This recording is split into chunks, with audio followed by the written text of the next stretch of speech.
आइए हम लोग केमिस्ट्री की कुछ थ्योरी देखते हैं। केमिस्ट्री में पहला चैप्टर है पदार्थ की प्रकृति। देखिए पदार्थ क्या होता है, वे सभी वस्तुएं जिसके अंदर द्रव्यमान होता है तथा जो स्थान घेरती है पदार्थ कहलाता है। जैसे लकड़ी वजन होता है, उसमें द्रव्यमान होता है, स्थान भी घेरता है। हीरा, कोयला, वायु भी क्या करता है, स्थान घेरता है। देखिए बैलून में जब भरते हैं हवा को, वायु को, तो क्या करता है, वो अपना बैलून जो है फूल जाता है। और जब उसमें ज़्यादा हवा भरते हैं तो फट जाता है, यानी कि वो स्थान घेरता है, उसमें वजन भी होता है। प्रकाश एक प्रकार की ऊर्जा है, यह पदार्थ नहीं है क्योंकि यह स्थान तो घेरता है लेकिन इसमें द्रव्यमान नहीं होता है, इसीलिए प्रकाश को क्या करते हैं, ऊर्जा की श्रेणी में रखते हैं।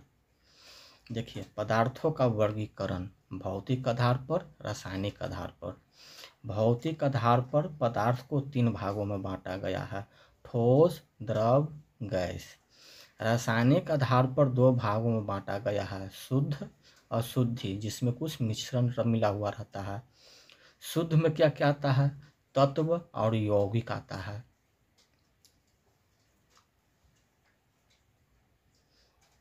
देखिए शुद्ध में क्या आता है, तत्व और यौगिक आता है। तत्व में भी 3 भाग होता है, धातु, अधातु, उपधातु। यौगिक 2 भागों में टूट गया है, कार्बनिक, अकार्बनिक। और अशुद्धि जो है वो 2 भागों में टूट जाता है, समांग और विसमांग। आप लोग नोट्स भी बनाते चलिए, लिखते चलिए, ठीक है। ये सब एग्जाम में आता है, ये आपको किसी भी किताब में नहीं मिलेगा, ठीक है। अब वीडियो को लाइक कीजिए, सब्सक्राइब कीजिए और शेयर कीजिए। देखिए ठोस वे पदार्थ हैं जिनका आकार तथा आयतन दोनों ही निश्चित रहता है, उसको ठोस कहते हैं। जैसे पत्थर, लकड़ी, लोहा। द्रव वे पदार्थ हैं जिसका आयतन तो निश्चित रहता है किंतु आकार निश्चित नहीं रहता है। जैसे दूध, पानी, पेट्रोल, ये सब क्या हो गया, द्रव में आ गया। गैस वे पदार्थ हैं जिनका आकार तथा आयतन दोनों ही अनिश्चित होता है। जैसे ऑक्सीजन, मीथेन, गोबर गैस, ये सब किस श्रेणी में आता है, गैस में। रिमार्क, त्रिक या तृक बिंदु वैसा तापमान होता है जिस पर ठोस, द्रव तथा गैस तीनों अवस्था एक साथ पाए जाते हैं। यानी त्रिक बिंदु क्या होता है कि ठोस, द्रव, गैस तीनों जो होता है एक अवस्था में पाए जाते हैं। जैसे देखिए बर्फ ठोस है, जब इसको ताप देंगे यानी गर्म करेंगे तो जल बन जाएगा, और जल को जब ठंडा करेंगे तो बर्फ बन जाएगा। जब इसी जल को यानी द्रव है तापमान देंगे और अधिक तो वाष्प में बदल जाएगा, और वाष्प को जब ठंडा करेंगे तो जल में बन जाएगा। वाष्प क्या है, गैस है। अब देखिए क्वेश्चन में ये सब क्वेश्चन पूछता है, ये आपको किसी भी किताब में नहीं मिलेगा।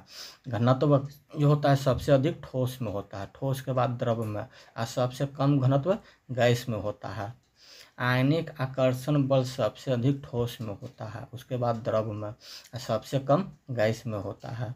प्रसार यानी फैलना सबसे अधिक गैस में होता है। देखते हम लोग परफ्यूम मारते हैं तो तुरंत मतलब महसूस होता है कि परफ्यूम मारा गया, वही फैलना होता है गैस में। उसके बाद द्रव में सबसे अधिक ठोस में होता है, यह नहीं पसरता है। विसरण भी सबसे अधिक गैस में होता है, उसके बाद द्रव में, और सबसे कम ठोस में होता है। गतिज ऊर्जा से होता है सबसे अधिक गैस में होता है, द्रव में, उसके बाद सबसे कम ठोस में होता है। अंतरा आणविक स्थान यानी दोनों अणुओं के बीच की दूरी सबसे ज़्यादा होता है गैस में, उसके बाद द्रव में, और सबसे कम होता है ठोस में। इन तीनों अवस्थाओं के अतिरिक्त पदार्थ की 2 और भी अवस्थाएं होती है। प्लाज्मा एग्जाम में पूछता है कि पदार्थ की चौथी अवस्था क्या है, ठोस, द्रव, गैस, प्लाज्मा ऑप्शन में दे देगा तो प्लाज्मा है। इसमें उच्च ताप पर परमाणु आयनिक होकर गैसीय अवस्था में आ जाते हैं। इसमें कण अति ऊर्जावान तथा उज्ज्वलित होते हैं। सूर्य तथा तारों में ईंधन प्लाज्मा की अवस्था के कारण ही होता है। 5वीं अवस्था है बोस आइंस्टीन कंडेंसेट, यह पदार्थ की 5वीं अवस्था है। पदार्थ है ठोस, द्रव, गैस, चौथा में प्लाज्मा, पांचवा में Bose Einstein condensate. Atomic structure, सर्वप्रथम परमाणु संरचना के बारे में जानकारी भारतीय विद्वान कनाद ऋषि ने दिया था। यानी कि पूछेगा क्वेश्चन कि सर्वप्रथम परमाणु संरचना की जानकारी किसने दिया था, तो ऋषि कनाद ने दिया था, या कनाद ऋषि। जॉन डाल्टन नामक विद्वान ने विस्तृत रूप से परमाणु संरचना की जानकारी दी। इन्हें परमाणु संरचना का जनक कहा जाता है। पूछेगा कि परमाणु संरचना का जनक किसे कहा जाता है, तो जॉन डाल्टन को कहा जाता है। इन्होंने एटम यानी परमाणु शब्द दिया, यानी परमाणु शब्द सर्वप्रथम किसने दिया, तो जॉन डाल्टन ने दिया, और कहा कि परमाणु को तोड़ा नहीं जा सकता है। आधुनिक समय में डाल्टन के सिद्धांत को काट दिया गया और परमाणु को इलेक्ट्रॉन, प्रोटॉन और न्यूट्रॉन, पॉजिट्रॉन, न्यूट्रॉन, मेसॉन आदि में तोड़ दिया गया। इसीलिए जॉन डाल्टन के सिद्धांत को नकार दिया गया। उन्होंने बोला था कि परमाणु को तोड़ा नहीं जा सकता है। यहाँ पर परमाणु जो electron, proton, neutron, positron, neutron, meson आदि में टूट गया। देखिए, परमाणु के नाभिक में न्यूट्रॉन तथा प्रोटॉन पाया जाता है, नाभिक में यानी बीच में, जबकि इलेक्ट्रॉन जो होता है बाहर चक्कर लगाता है। अब देखिए, मूल कण या मौलिक कण किसको कहते हैं, ये भी सब एग्जाम में पूछता है। ये सब किताब में आपको नहीं मिलेगा, इसीलिए कहते हैं कि यहाँ से आप नोट्स बनाते चलिए, याद करते चलिए। आप वीडियो को लाइक, सब्सक्राइब और शेयर करते चलिए। वैसे कण जिनका निर्माण किसी अन्य कण से नहीं हुआ है उसी को मौलिक कण कहते हैं, या मूल कण। मूल कण दो प्रकार के होते हैं, अस्थायी तथा अस्थायी। देखिए, इलेक्ट्रॉन, प्रोटॉन तथा न्यूट्रॉन अस्थायी मूल कण होते हैं। पूछता है इन्हीं में से कौन सा स्थायी मूल कण है, कौन सा अस्थायी मूल कण है। मेसॉन, पॉजिट्रॉन, न्यूट्रॉन आदि अस्थायी मूल कण होते हैं। परमाणु का आकार गोलाकार होता है जिसके बाहर इलेक्ट्रॉन चक्कर लगाता है, यानी परमाणु का जो आकार होता है गोल होता है, उसके चारों तरफ इलेक्ट्रॉन जो होता है चक्कर लगाता है, और बीच में प्रोटॉन और न्यूट्रॉन रहता है।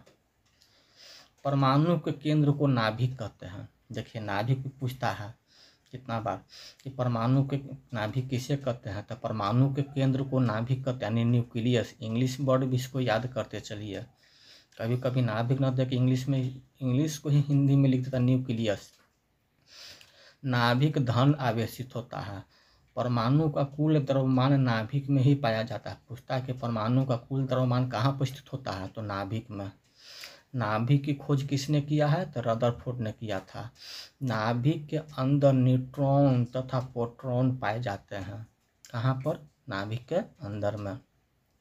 नाभिक के अंदर पाए जाने वाले इन कणों को सामूहिक रूप से न्यूक्लियॉन कहते हैं। नाभिक के अंदर जो पाया जाता है उसे सामूहिक रूप से न्यूक्लियॉन कहते हैं। नाभिक में कौन पाया जाता है, तो प्रोटॉन और न्यूट्रॉन, ये दोनों क्या हो गया, न्यूक्लियॉन हो गया। इलेक्ट्रॉन न्यूक्लियॉन नहीं है क्योंकि नाभिक के बाहर रहता है। देखिए, यहाँ पर लिखा हुआ ना कि इलेक्ट्रॉन जो है न्यूक्लियॉन नहीं है। क्यों, क्योंकि नाभिक के बाहर में चक्कर लगाते रहता है।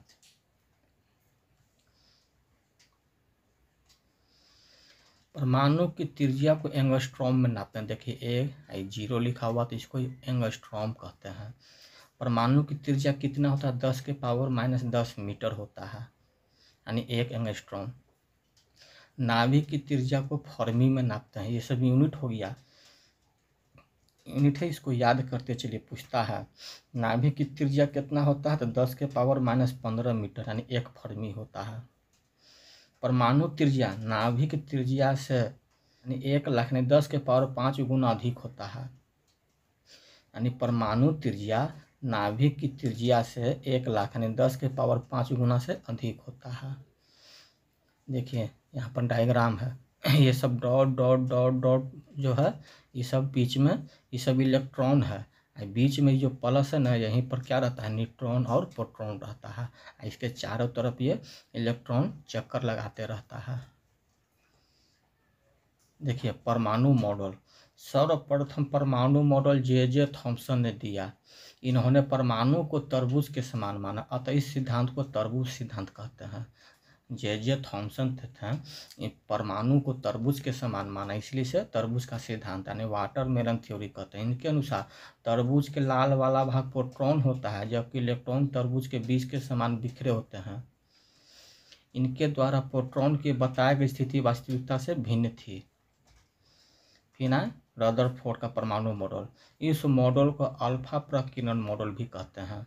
इसमें रदरफोर्ड ने रेडियम से, किससे याद रखिएगा, किससे निकला है, रेडियम से अल्फा किरण को निकाला था और सोने की पतली परत पर आघात कराया था। यह भी पूछता कि किस मतलब कि जो अल्फा किरण से आघात करवाया गया था रदरफोर्ड ने, वह किससे बना हुआ था, तो सोने की पतली पत्थर पर करवाया था और निम्नलिखित जानकारी दिया था। देखिए यहाँ डायग्राम के द्वारा बताया हुआ है। इस सोना के पतला पत्थर है, इससे अल्फा किरण निकल रहा है, रेडियम से अल्फा किरण निकल रहा है।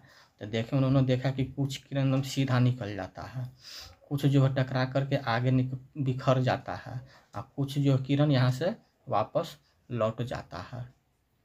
इसी आधार पर उन्होंने कुछ सिद्धांत दिया है। देखिए क्या सिद्धांत दिए हैं। अधिकांश किरणें सोने की चादर को पार कर गई, अतः परमाणु का अधिकांश भाग क्या होता है, खोखला होता है। यहाँ से पार हो गया, इसका मतलब खोखला हो गया। कुछ की अल्फा किरणें परमाणुओं के मध्य भाग से विचलित होकर के निकल गई, अतः उन्होंने परमाणु का मध्य भाग पॉजिटिव बताया। देखिए यहाँ से विचलित हो गया, रेड कलर में दिखाया हुआ है, तो विचलित हो गया बीच में। 20,000 में से अल्फा किरणें परमाणु के मध्य भाग से टकरा कर वापस आ गए। तो इन्होंने कहा कि परमाणु के मध्य भाग ठोस होता है, उन्होंने नाभिक दिया। अब जहाँ से ये देखिए यहाँ से ये लौट आता है, जहाँ से लौट आता है उसी मध्य भाग को उन्होंने क्या किया, नाभिक कहा, न्यूक्लियस का नाम दिया।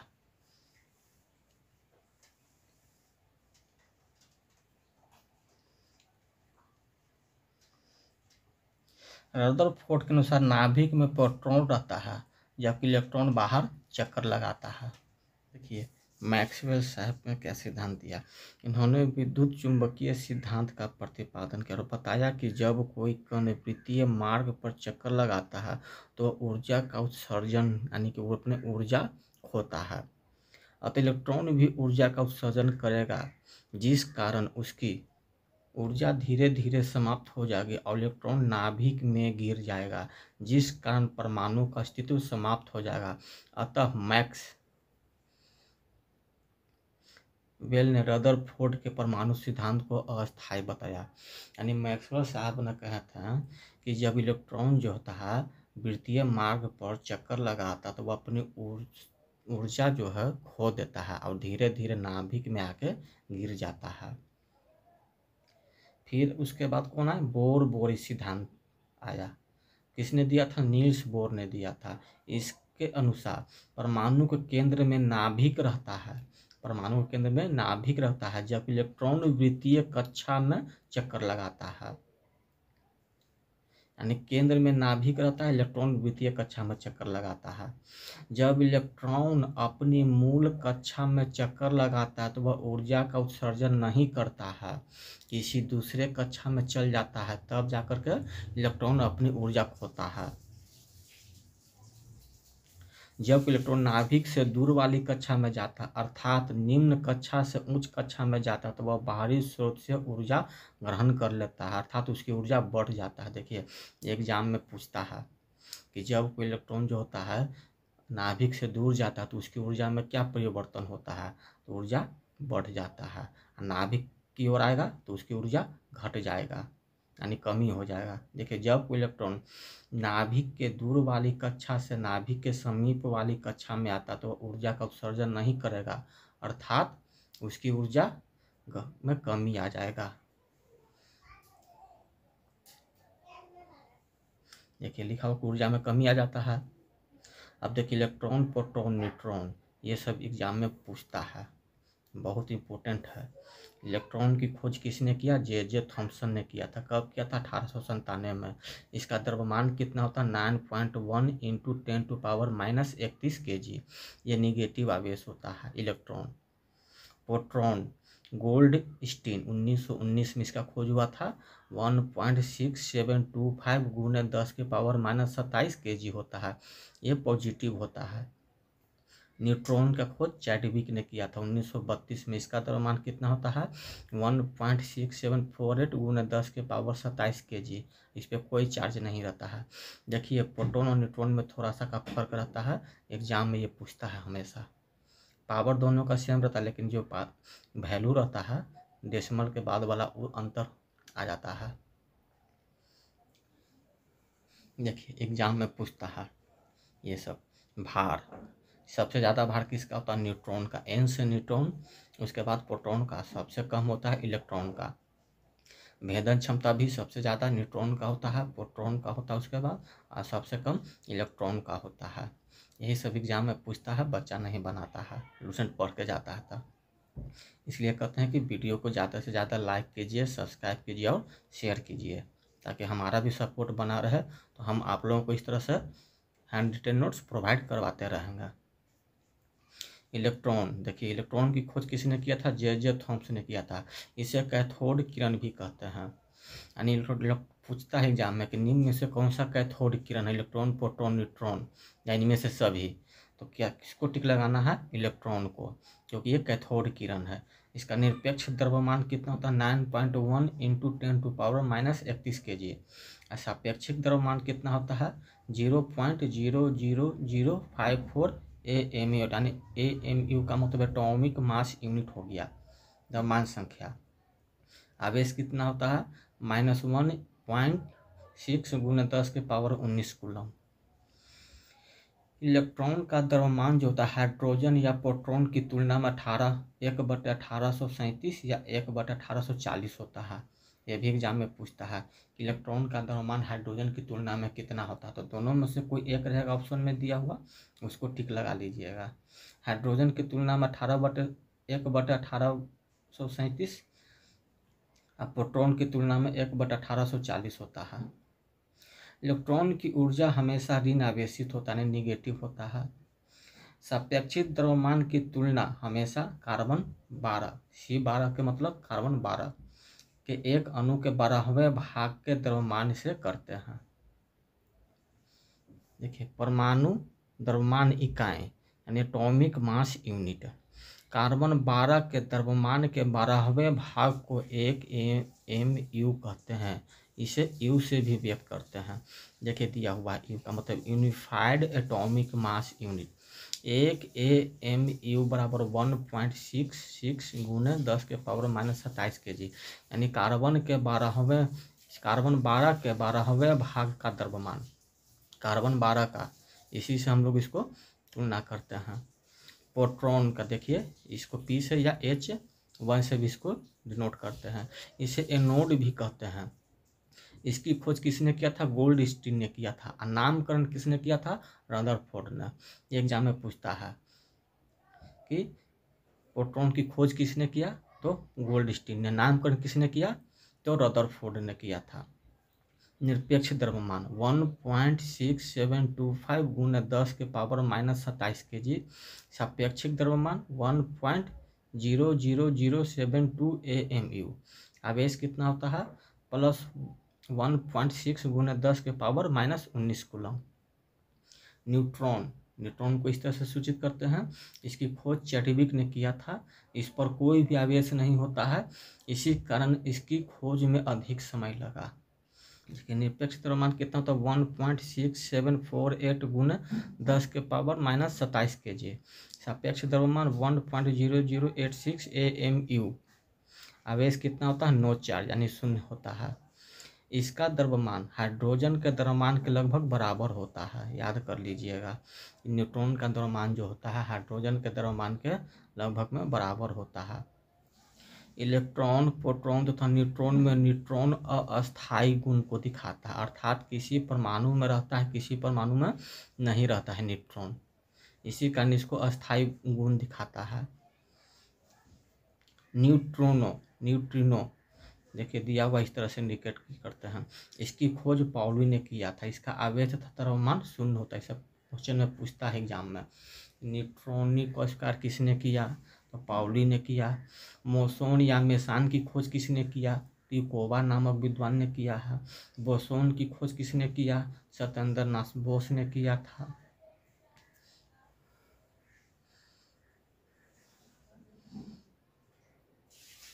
पॉजिट्रॉन, इसकी इलेक्ट्रॉन का प्रतिकण यानी उल्टा यानी एंटी पार्टिशियल होता है।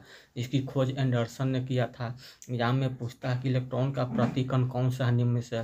इलेक्ट्रॉन, प्रोटॉन, न्यूट्रॉन और पॉजिट्रॉन दे देगा, तो पॉजिट्रॉन को टिक लगाना है, प्रोटॉन को नहीं, क्योंकि इलेक्ट्रॉन का यह क्या है? एंटी पार्टिकल होता है यानी कि प्रतिकण होता है।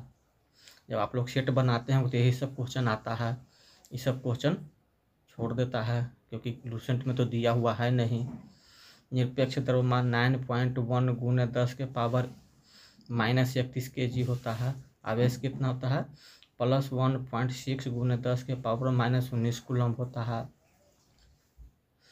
आज का वीडियो हम लोग यहीं पर समाप्त करते हैं। तो ये वीडियो मतलब कि आप लोग अच्छी तरह से देखिए, पढ़िए, नोट्स बनाइए और वीडियो को ज़्यादा से ज़्यादा लाइक कीजिए, सब्सक्राइब कीजिए और शेयर कीजिए।